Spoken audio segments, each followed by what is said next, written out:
C'est à bord de cette vedette, la Saint-Elme 2, que les sauveteurs en mer de Bandol ont été déclenchés ce dimanche soir. Des témoins à terre ont contacté le CrossMed après avoir vu des affaires abandonnées sur la plage du Cros à Sifour.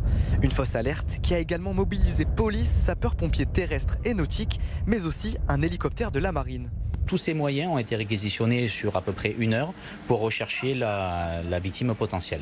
Il s'avérait que la personne était rentrée chez elle sans récupérer ses affaires et elle a été retrouvée par la police municipale, si je me souviens bien, directement chez elle. Donc le fait d'avoir laissé ses vêtements comme ça sur la plage ont automatiquement déclenché une intervention. En été, on a beaucoup plus de personnes qui se déplacent sur la côte et qui vont pouvoir observer et appeler des secours.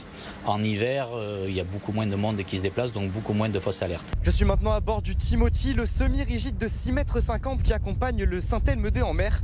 C'est ce bateau qui part en reconnaissance, toujours en contact avec la vedette de la SNSM. Armé par 3 nageurs de bord, un patron, un second et un nageur, il peut se rapprocher pour des recherches plus près des côtes. Tout à l'heure, on a été déclenché pour une levée de doute sur la disparition d'un apnéiste suite à une bouée aperçue dans les rochers. On va être engagé pour une fausse alerte, donc une bouée, une marque de pêche dans les rochers, et le temps qu'on va passer pour lever le doute sur une fausse alerte, on n'est pas disponible pour une vraie intervention où il y aurait vraiment quelqu'un dans l'eau en difficulté. Depuis le début de l'été, le CrossMed a recensé une 50aine de fausses alertes lors d'interventions en mer.